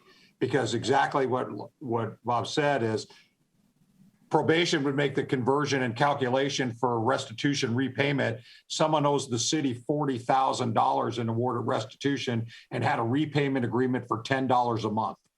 And even at that time, the longest extension was 5 years. It was ridiculous, right? And there's a lack of, for violating that court-ordered restitution for violation, for revocation. It just doesn't happen. It didn't happen. So for our purposes, that conversion works for different ways for collection. And that's something we were looking at initially, even 12 years ago when I first got here, almost 12 years now, was how much money was owed in back restitution to the city that was uncollectible based on that process. So it runs the gambit all the way from graffiti to fraud to everything. It's a huge issue. It'd almost be probably shocking to the public to see the number of money that's been ordered by courts for even 1 year and how much has actually been collected. So it's very interesting. Well, thank you. I understand that we've come to 11:30, so I understand you need to get going, Mr. Sherwood. Thank you for being here. Okay. Thank you. And that brings us to the city attorney update. Jocelyn. Thank you. Well, we talked about the red light letters. That was going to be number one on my list. Mm-hmm. So moving on, we had talked very briefly at the last meeting about actually implementing the shopping cart ordinance. And I gave you some figures then. I have figures for February 1st through April 30th. 503 shopping carts have been taken to the yard instead of being kept out on public streets. So I think that that's having a real impact. Some of the stores are actually waiting and then collecting all of their carts at one time and paying the fees. I don't have a breakdown of those figures yet, but I hope to have those for you at the next meeting. But I'm glad to see that that seems to be working. And I know that Lee's guys in particular are just really busting their humps to get those carts off the streets, which is great. We have implemented the sidewalk vendor and food truck ordinance. I know that the code enforcement people, I believe they were out there last weekend on an operation to see how that was going. And I think that that's why Andrew Noga may be with us today to give us an update on that. Lee and I are working on implementing the updated administrative citation ordinance. We'll be actively looking to add more hearing officers. We've changed some of the language on the citation itself. We've changed some of the internal processes for administrative hearings and administrative actions that need to be taken. And I think we'll be ramping that up probably by fall. I expect that that'll be really up and running. Looking forward to that. And then lastly, a couple of years ago, we at the commission, we were talking about the rental housing ordinance that the city currently has. We were talking about making some changes to that, and then COVID hit and everything sort of, the brakes were put on everything really. I'm going to resume that and work internally with some internal stakeholders in the city organization to make sure that we amend that ordinance so that it really works best for everybody. I also intend to bring it back to the CJC for your comments. We're talking about, I would very much like to have external stakeholder conversations before we take the ordinance to council. I think it would be useful to get the input of multi-property owner landlords and property management companies, property managers locally, and get their input so that we're all sort of working on this as a team rather than as adversaries, which it sort of is right now, and that's not benefiting anybody. So I'll be bringing that back to your attention here in the next month or so, and I think it might be a good idea to have a couple of members, not more than 2, so we don't have Brown Act issues. Maybe join us on some of our internal conversations that we have as we move amending the ordinance forward. So let me know, who amongst you might be interested in participating in those meetings, and I'll make sure that you're involved in the invitations. And that's all I have for today. Be a part of it too, without Sure. a doubt. I myself too, John. Very good. Okay, excellent. Thank you, and that's all I have for today. Great. Thank you very much. Any questions for Ms. Corbett? We briefly talked about, I know you said food cart vendors and this and that and everything else and in the unincorporated areas. And I know, Lee, you touched base on that too, as far as getting the county more receptive. We all have properties, and I'm referring to Howard and myself at times that we have, seems to be, we posted, we have said no trespassing, and you can drive by there and you can't even get on the property because 10 or 15 food trucks and the trash that's left behind. And then, and obviously it's a lot of the stuff they've gotten smart and they've gone to the corners that are county. How can we, or come up with something that is, and maybe it's in the works of working with the county, are getting some more dialogue. I've had some property owners say, I've called the county, and there's been no response. I said, well, they're in the works of making things happen. Not really sure where we're at on this thing, but I'll find out. Where are we at? Is there some way we could get more together with the city and the county, or do they like to keep things separate? I'm not sure. Okay, well, I can speak to this. Things are, more collaborative all the time as we build that resource. In fact, we just had a good meeting yesterday with Caltrans on some things that work in areas at Caltrans. The issue is the county code enforcement unit typically works under their NAT program, which is inclusive of a bunch of different departments within the county, as well as the sheriff's department. But that's something definitely, and I'm going to introduce Andrew right now. So Andrew, take yourself off mute. But Andrew Noga is our code enforcement manager, as well as a bunch of other hats he wears here at the city as well. But that's something as we build those relationships, like right now, we have a code enforcement tie as it relates even to these illegal grows, right? That exist out. We can bring those type of resources to deal with the issues with the property owners. The issue becomes is unless you do something, write an ordinance like Jocelyn has done and gone through with our city council that specifically identifies what the location needs to be like to address that issue with those vendors, that's going to be something that we have to get the county to buy into. Okay, because as it's written now, if they have permission of the property owner to exist there, aside from maybe the health code issues, right, they can operate there. And so that becomes part of the frustration dealing with, especially in our community. It's very prevalent here that we have large county unincorporated areas within the scope of the city boundaries and vice versa. So as you look how the city's laid out, that's definitely something now moving forward, especially in light of what's occurring with the courts, that we have to do things more on a civil administrative level. And that's really kind of the focus. And just so you understand, the county right now is looking at how some of the things that we're doing from an administrative standpoint to incorporate in some programs they are developing. So I guess what I'm saying, overstating, is we're moving forward. We're going to be more involved together collectively to address specifically, Jeff, these quality of life issues, because that's a definite quality of life issue that creates issues around them. Andrew, I want Andrew to talk today, just some of the things they're doing operationally that just recently and moving forward with the things we're working on as a public safety office, because Andrew's office is a part of our public safety office now. They work directly with us on a lot of the projects we're on. So can you talk about what you guys did over this last weekend? Sure. Appreciate it, Lee. Thank you. Over the weekend, starting on Friday, May 7th, we had 4 officers along with a deputy go out to basically do a vendor sweep. We got a one sheet from Jocelyn that she made up and basically put down which municipal code violations they were in and what they needed to do. The one sheet had English on one side, Spanish on the other. And with the 4 officers, we made sure we had one Spanish-speaking officer with them at all times. So when we approached these vendors, on Friday, we made contact with about 30 vendors.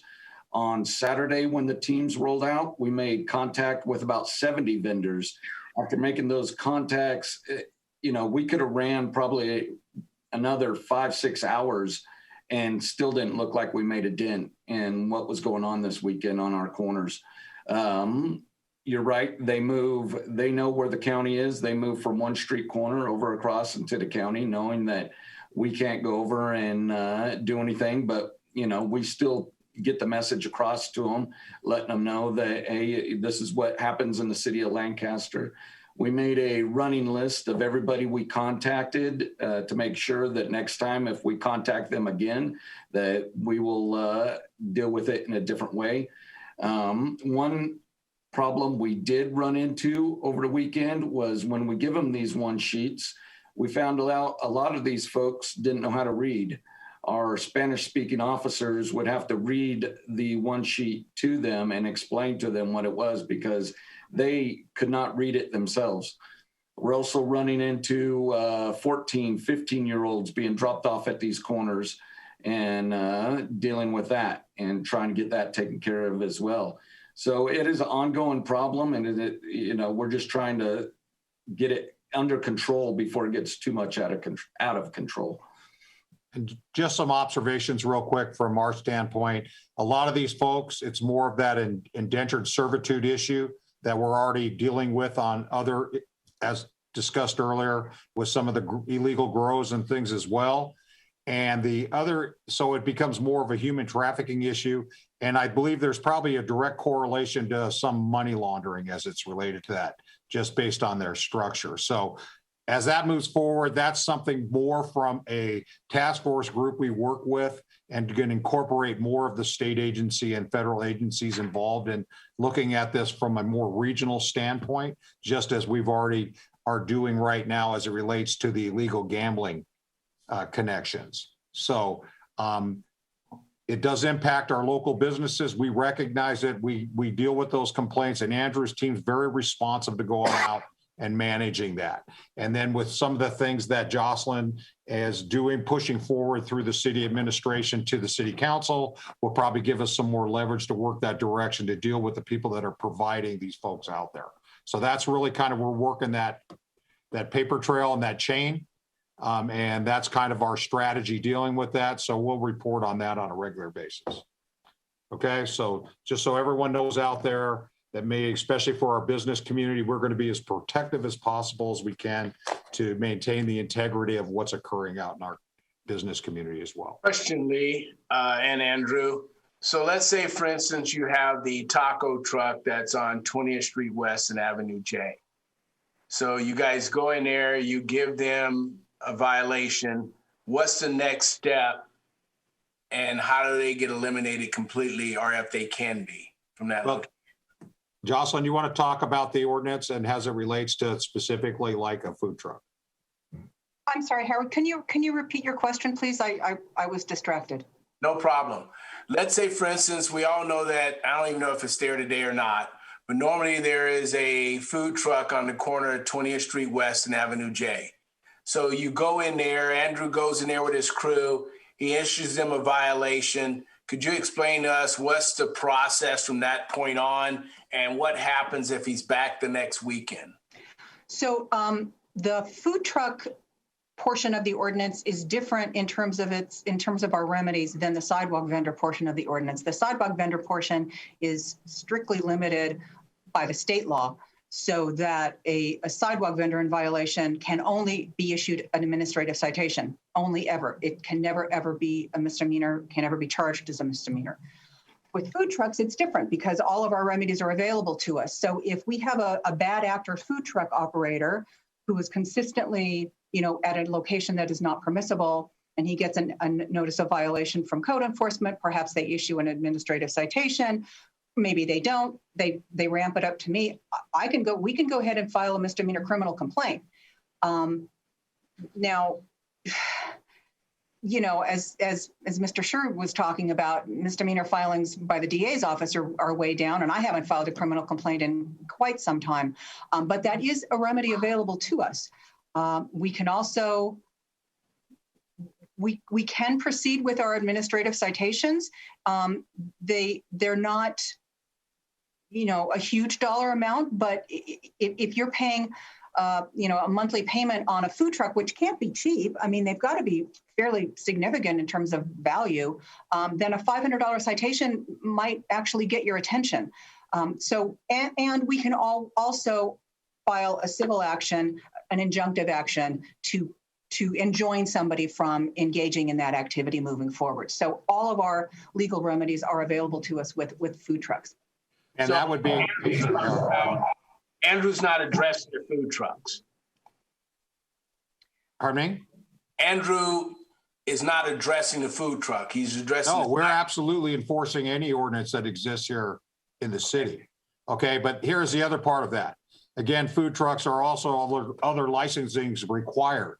Those folks would also be brought into the fold for the enforcement side of that. So if they're operating in an illegal fashion in our city, we're going to address that with those agencies that as well permit them, okay, like the health department or them as well, and adjoin them. Just as we do with like if we had a problematic bar, right? We won't only address it from the city's municipal side or potentially the criminal activity, but that's also affected with their ABC licensing as well. Okay, through the state. So, of course, if it's continued problematic, we're going to use different mechanisms to try and get compliance from those individuals to follow the law. Okay, and whatever remedy that is. So, I think we've been pretty creative in the past on dealing with some of these issues. Typically, I will tell you that usually Jocelyn and I have brought people in. We just brought someone in yesterday to have a conversation. 99% of the time, that resolves the issue. Okay, if it's someone that's just local and they're ignorant to what they're doing. But then we have these more sophisticated groups that are actually running a criminal enterprise. When we talk about like the illegal gambling, okay, that's a lot more sophisticated type issue that we have to address, bringing more resources from outside agency help. And that's, so every time it's different, and we do things as a organization here at the city to try and get in front of some of these issues as they're brought to us. And again, you guys are very good at bringing things from the community to us and identify a problem. And then our job is to come up with some type of solution and remedy to stop that action. And again, the city's overall philosophy from our city council and our administration is compliance. So we want to get as much effort into compliance before we're punitive. And that's the direction that we've been given. Hey, Lee, for the food truck, so when you, the Andrew, go out there, cite them, if they have a permit, can you still cite them? Or, permit means somebody, for some of the food trucks, so they have a food grade on the window, A or B or whatever, If it's a B, they don't put them out there, but it's basically one. And can you just still cite them for the different issues? Yes, absolutely. Okay, like, let me give you an example. Like I'm going to use alcohol beverage control. They have limited assets for investigation in the whole entire North County. So we can operate as an agent for that agency.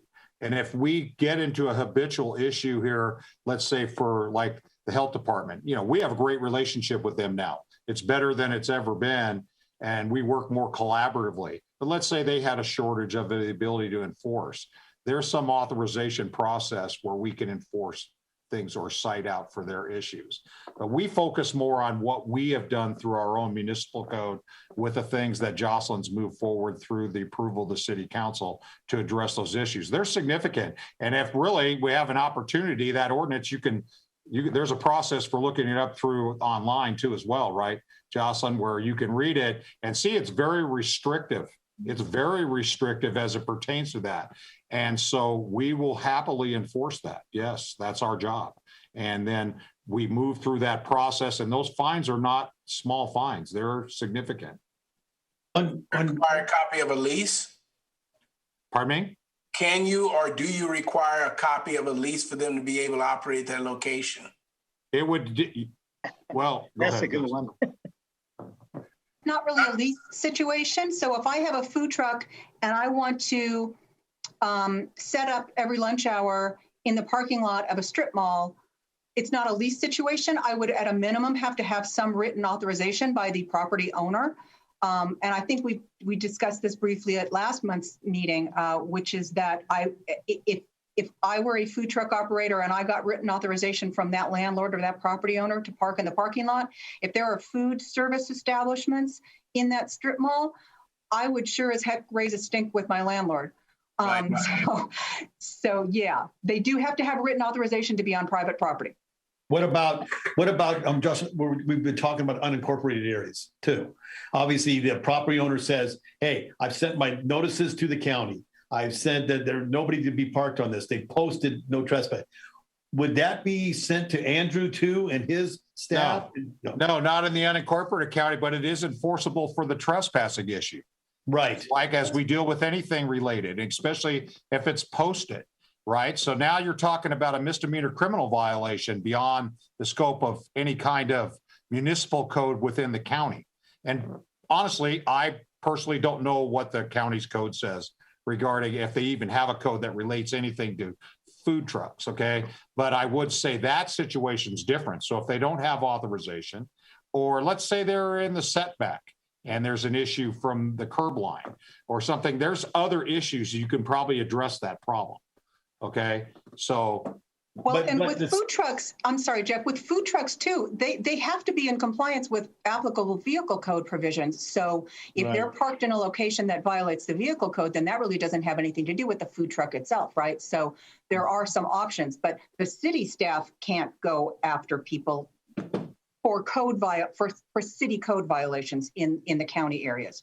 What about a So seller's permit? if it's, I'm sorry. Go ahead, Howard. I'm sorry.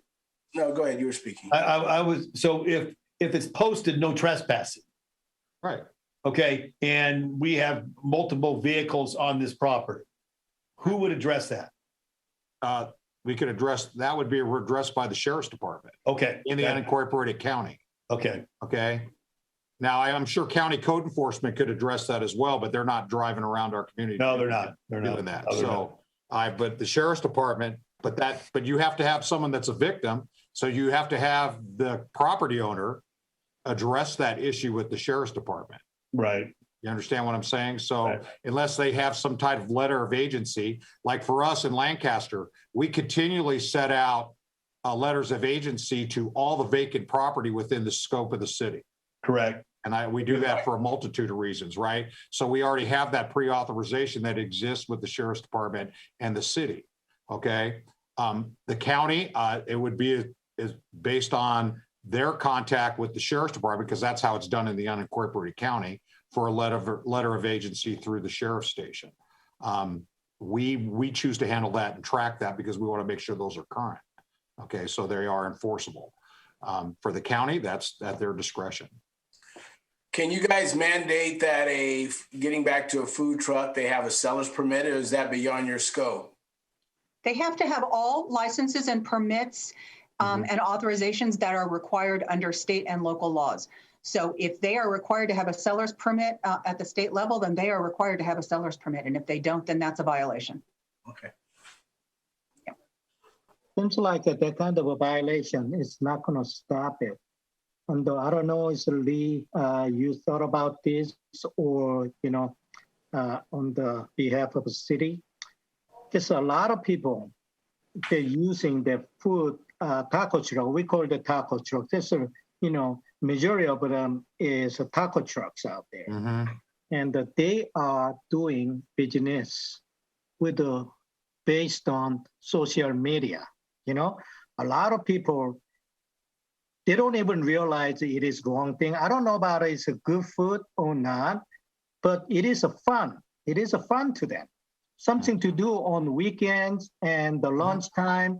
They check the social media. Where is a taco truck at? They follow them, right. Twitter or Facebook or whatever is a TikTok or whatever is out there. They follow them. Have you ever thought about city launches some kind of a program to let people know this is illegal. You are supporting illegal, things, and you put yourself in, the health dangers, that kind of stuff. Well, have you ever thought about that? The stopping from social media?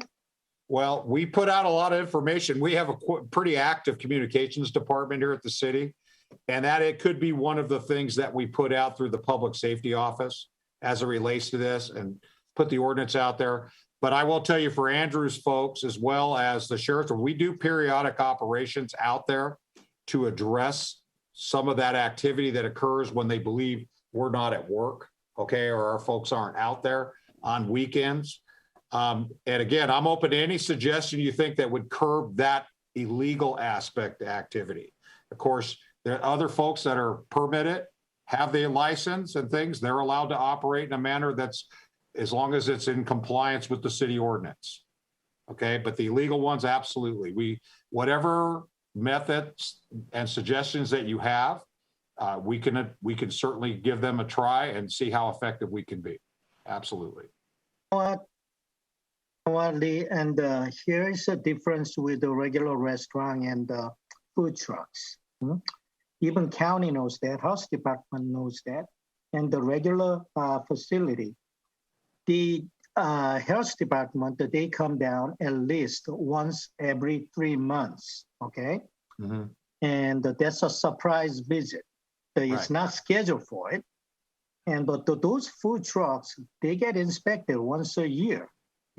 They gotta make an appointment. They gotta take their truck to the county facility, inspect it. That's the difference. you know? Oh, no, I see where you're coming from, okay, on that fixed limit. But again, that's something we can work in our relationship with the county health department and can join with them to address this issue, okay? But again, I don't know anything about their policy and procedure for inspection or any of those things as well. When we see them, we can see if they have a health permit or not, just like any licensing we have in any location that it's required. Just like a liquor store. If we go in there, we want to see their business license, their seller's permit. If they sell cigarettes, cigarettes have to have a state tax stamp on them, all those things that we're aware of, and we work with those agencies, but it is their role and responsibility and within their policy and procedures. But if it's impacting us in a negative way, we can certainly work with them to come up with a different process for them to address an issue. And I will reach out to them, okay? And then the three of us with Jocelyn, Andrew, and I can sit down and have a meeting with them, and any suggestions you want to send to us, send them to us. Okay. And we'll bring those forward, or any criticism you might have of them as well. Okay. And of course we won't out you directly where it came from. Yeah, I think that you will make I will say I heard from a source that this is a concern, and I'll manage that way. Okay. And that's really kind of, you know, I know this is a problem, and hence why the ordinance came about, right? We're having a significant issue, and it is having an impact on the folks that are doing it right. And then as we have with sales tax audits and everything else out there, we have a lot of folks that operate within the community that don't pay workman's comp, aren't properly permitted, are those things. And that's what Andrew's folks deal with regularly. Okay. Now, I was going to do a bunch of other stuff, but I'm going to let that go right now, okay? Because I actually have a meeting too. I found to figure out how to get out early. No, I'm teasing. I'm here till we're done. Right. But I'm going to move on. And I definitely, when we're in person, and I'm hoping, fingers crossed, that we can have an in-person meeting next month, because I have a lot of information I want to share, but it'd be more effective to put it up for you to see, okay? And I will guarantee you, if I go to try and do it here, share a screen, I will be out of the meeting. I will screw it up. So I'm not going to go there. But we have some big numbers we're putting up from our activity out there leading into our hybrid model. I want to talk about that status and some of the things that we're already doing currently. And again, and being very effective from a numbers aspect that I think you'll be impressed with based on the contact. That's great. Thank you very much. And one thing, it seems like a couple of these touched on the human trafficking side of things. Correct. I'd like to maybe have that on a future agenda. I know it's been so long since we've had a regular meeting, so we've got a lot of topics. We can spread them out over the next couple of months. I think the most pressing one is that the illegal grows, but I'd like to talk because it affects, you know, again, these people that get dropped off on the corner, you know, those are victims. Exactly. And that's something that we've really been focusing on, that is trying to work who's dropping them off, even down vehicles, waiting for them and having that contact. But what would help me a lot, from you guys especially, is to send us, even if you want to do it through Katie or whatever, topics that you want addressed, okay? And then we'll prioritize those and put those together for you. Okay, great. Thank you. Okay, state legislative update. I know Vanessa's been here. Oh, is she? Oh, there she is. Yes. With Hi, everybody. Thank you. Hi, everybody. It's good to see everybody. I know we're running late, so I did want to let you all know that the assemblyman did go on a ride along in the Victor Valley area and saw all these illegal growing spots as well. So he's been working on this, and he's aware and definitely knows it's going on, trying to do his best to work with law enforcement to see what we can do to kind of shut these down. I don't know about, Jackie said the Armenians. I'm 100% Armenian. So those Armenians must be Armenians in name only, just saying. Anyway, so there's some important bills that are still alive in the state legislature. I'm going to read them to you. The Assemblyman Lackey is once again co-chair of public safety. He is against all of these bills, but I just kind of wanted to let you know some of the things that are going on up north. There's SB2, which is Senator Bradford. It's decertification. It creates a process within the Commission on Police Officers Standards and Training, that's called POST, for lifetime decertification of peace officers for acts of serious misconduct as defined. It establishes within POST the Peace Officer Standards Accountability Advisory Board to make recommendations on decertification, and the Peace Officer Standards Accountability Division to investigate allegations of misconduct. It requires employing agencies to report specified information to POST for review and potential decertification proceedings. It requires all certified officers to pay annual fees, which is approximately $300, to support the system. And it eliminates Bain Civil Rights Act immunities involving some peace officers' activities. So that the Assemblyman is a no on, but it is still alive. There's also AB 1509. This repeals many provisions of existing law, which provide for enhanced sentences for being armed with a firearm during the commission of a felony. It reduces enhanced penalties for brandishing, discharging, or inflicting death or great bodily injury during the commission of an enumerated felony from 10 years, 20 years, or life imprisonment to 1, 2, or 3 years. It provides for resentencing of existing persons convicted under these provisions. There's also AB 89. This provides that in order to be a peace officer, a person is required to be at least 25 years of age, or to have a bachelor's degree or an advanced degree from an accredited college or university. It provides these requirements do not apply to a peace officer who is 18 and 24 years of age at the time that the bill takes effect. So we're not going to get many more coming up down the line. And then we have AB 26. This is Holden. It provides that any person who has been found by a law enforcement agency that employs them to have either used excessive force that resulted in great bodily injury or the death of a member of the public, or to have failed to intercede in that incident, is ineligible to be a police officer. So there's a bunch more, but I thought those were the most important to share with you. If you want to contact the legislators who are authors of this, let me know. I can send you their contact information. But those are some of the things that are going on up north. Our office continues to be open. Our number one issue, as Drew can tell you, I'm sure with the senator's office as well, is EDD. We've gotten to the point now where it's gotten so out of control that people are really desperate and violent and upset. So I wouldn't be surprised if some of those numbers start going up in terms of crime because they're at the end of their rope. But we are here to help people navigate. Unfortunately, sometimes they think we are EDD because we're helping them. So they get frustrated, but we are here to help navigate. And thankfully, we have helped a little bit. And that continues to be huge in terms of fraud as well. So those are just some of the things that's going on. It's good to see all you guys. Hopefully next month we can all get together, and that's it. If you have any questions, I'd be happy to answer them.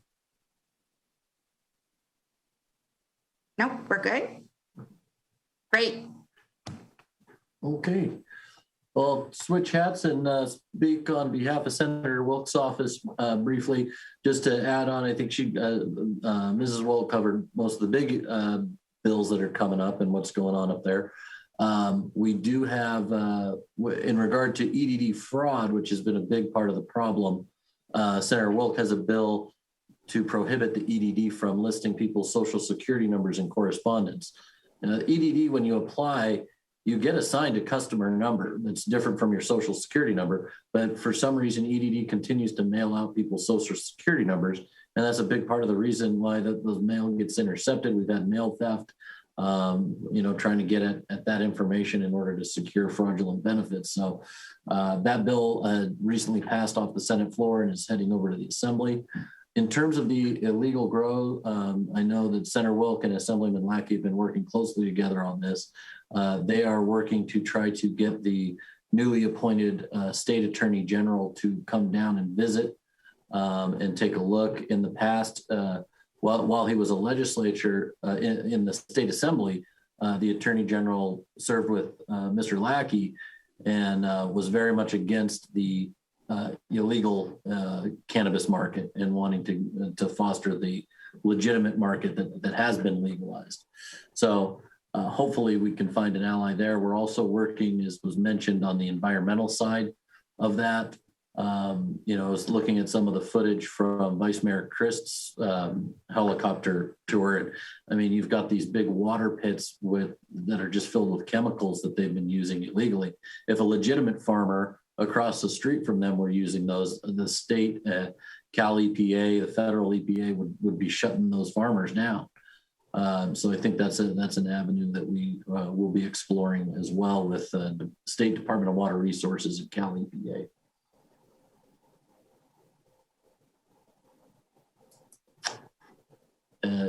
Open any questions? Okay, well, that concludes the reports. We're on to public business from the floor on non-agendized items. In accordance with Governor's Order N2920, the public may observe this virtual meeting by listening to the live broadcast on local cable 28 or live stream on the city's website. Do we have any speaker cards? Speakers are limited to 3 minutes each unless a different time limit's announced, which it hasn't. Do we have any listeners who would like to speak? No, we do not. Okay. Commissioner comments. Let's see, Commissioner Herr. Oh, there we go. Okay, I'm back on. Yeah, it's been really long year. I'm sorry I missed the last meeting, and good to see you all. It's been almost a year. It's been over a year, isn't it? Last year we have a meeting on March, and then back to this. And I just want to say, good to see you all doing good and healthy. We didn't miss anybody. I end up lost my brother with the COVID. It was really difficult, but and I guess life goes on. And good to see you all again. And we'll see you expecting to see at the council chamber maybe next month, Lee.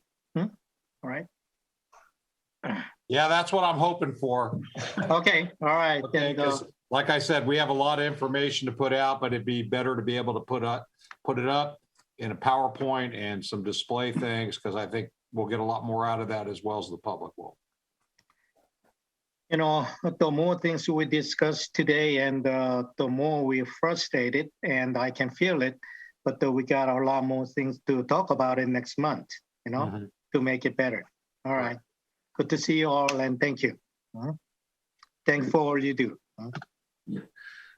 Thank you. Commissioner Harris. Good to see everybody.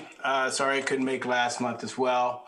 And I look forward to being in the chambers and having a meeting, and glad to see everybody's healthy.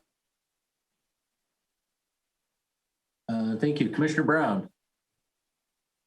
Thank you very much. I think it was a terrific meeting. Very informative, even if disturbing. It was a very informative meeting, and I appreciate that. So thank you. And I'll see you next month. Thank you. Vice Chairman Little. Well, I love Dr. Brown's background.